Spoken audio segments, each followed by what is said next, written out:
Data scrapping क्या है, कैसे आपके लिए ये डेंजर हो सकता है, किन किन बातों का आपको ध्यान रखना चाहिए जब भी आप अपने पुराने स्मार्टफोन को कहीं पे एक्सचेंज करते हैं, कहीं पे बेच देते हैं, तो किन किन बातों का आपको ध्यान रखना चाहिए, कैसे आप इससे बच सकते हैं। आज इस वीडियो में हम इसी के बारे में पूरी डिटेल में जानेंगे, तो वीडियो को अंत तक देखते रहिए। चलिए शुरू करते हैं।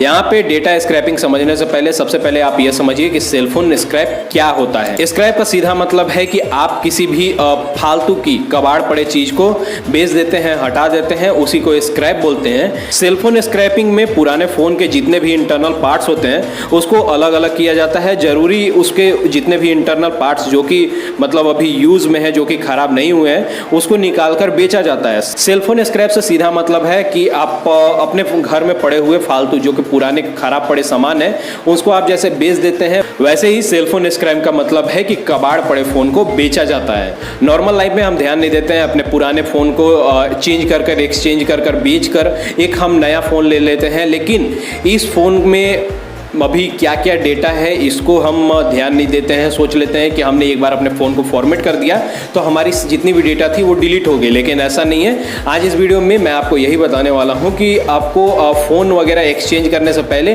किन किन बातों को ध्यान देना चाहिए, और अगर आपने इन बातों का ध्यान नहीं दिया तो आपके लिए ये कैसे डेंजर हो सकता है, ये पूरा हम डिटेल में समझेंगे आज इस वीडियो में। सेलफोन स्क्रैप के बाद यहाँ पे सेकंड नंबर में बारी आती है cellphone data scrap. Cellphone data scrap आपके लिए बहुत ही डेंजर हो सकता है। जब आप अपने स्मार्टफोन को बेचते हैं या फिर एक्सचेंज करते हैं तो उसमें स्टोर फोटोज़, वीडियोस या फिर कुछ भी इंपॉर्टेंट आपकी जो डेटा होती है उसको आप बेचने से पहले फॉर्मेट कर देते हैं।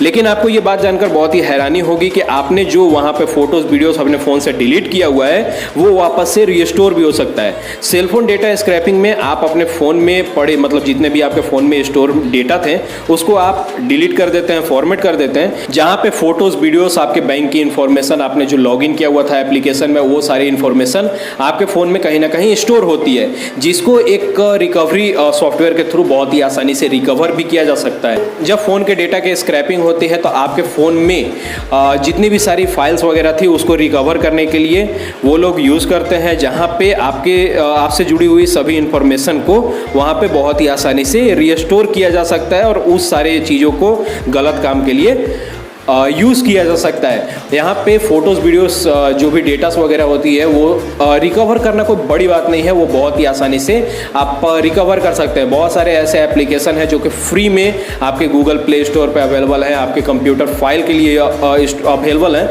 जहाँ पे उनको डाउनलोड करके आप बहुत ही आसानी से डिलीट किए गए फ़ोटोज़, वीडियोज़ को बहुत ही आसानी से रिस्टोर कर सकते हैं और यूज़ कर सकते हैं किसी का भी डेटा फाइल वगैरह। यहाँ पे सिंपल सी लैंग्वेज में आप ये समझिए कि स्मार्टफोन स्क्रैपिंग हुआ या फिर डेटा स्क्रैपिंग हुआ, ये बहुत ही खतरनाक हो सकता है। आपके फ़ोन, आपने तो सोचा कि आपके फ़ोन में कुछ भी नहीं है, आपने तो फॉर्मेट कर दिया, लेकिन सारी फाइल्स वगैरह रिस्टोर होती सकती है। डेटा स्क्रैपिंग बहुत ही डेंजर हो सकता है आपके लिए। अब यहाँ पे मैं उम्मीद करता हूँ कि आप समझ गए होंगे कि डेटा स्क्रैपिंग क्या है, कैसे आपके लिए डेंजर हो सकता है।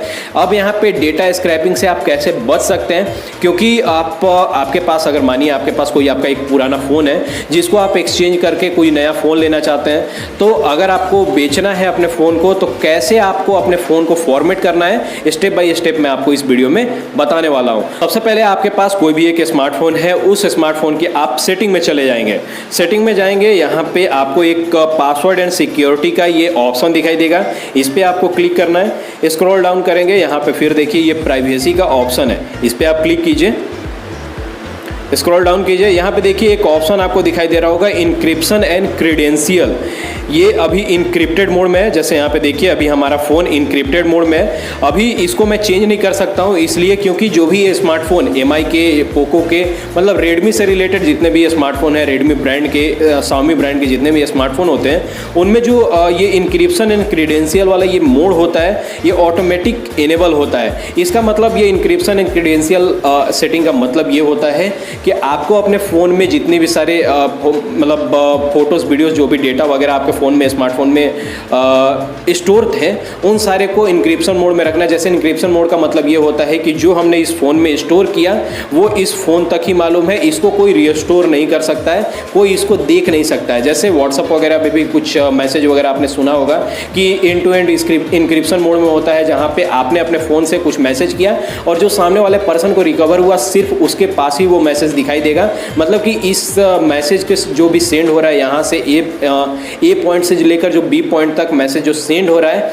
यहाँ पे बीच में ये मैसेज कहीं पे स्टोर नहीं हो रहा है। वैसे ही यहाँ पे इंक्रिप्शन एंड क्रेडेंशियल का मतलब ये होता है कि आपके फ़ोन में जो भी डेटा वगैरह स्टोर है, आपने जो डेटा वगैरह स्टोर किया है ये आपके फ़ोन में ही सिर्फ रहेगा, इसको कोई रिकवर नहीं कर सकता है। तो आप अपने फ़ोन में मतलब आप अपने फ़ोन को कहीं पे एक्सचेंज करने से पहले ये इंक्रिप्शन एंड क्रेडेंशियल मोड को इनेबल कर लेंगे। जैसे यहाँ पे देखिए आपको इनक्रिप्टेड ये दिखाई दे रहा है, मतलब ये अभी इनक्रिप्टेड मोड में है। आपको ये इनक्रिप्टेड मोड में कर उसके बाद आप अपने फ़ोन को फॉर्मेट करेंगे, एक बार नहीं बल्कि 2 बार अपने फ़ोन को फॉर्मेट करेंगे, उसके बाद ही कहीं पे आप एक्सचेंज में अपने फ़ोन को दें। इसके अलावा आप अपने फ़ोन को अगर मतलब ये जानते हुए भी कि आपके फ़ोटोज़ वीडियो से रिकवर हो सकती है, कुछ भी डेटा वगैरह रिकवर हो सकता है, तो आप बहुत ही बड़ा मतलब खतरा मोल ले रहे हैं, ठीक है। तो आप अपने फ़ोन को कहीं पे देने वगैरह मतलब एक्सचेंज वगैरह या फिर बेचने से पहले आप अपने फ़ोन में इनक्रिप्टेड मोड को ऑन कर लेंगे, उसके बाद फॉर्मेट करेंगे एंड देन अपने फ़ोन को एक्सचेंज करेंगे या फिर बेचेंगे।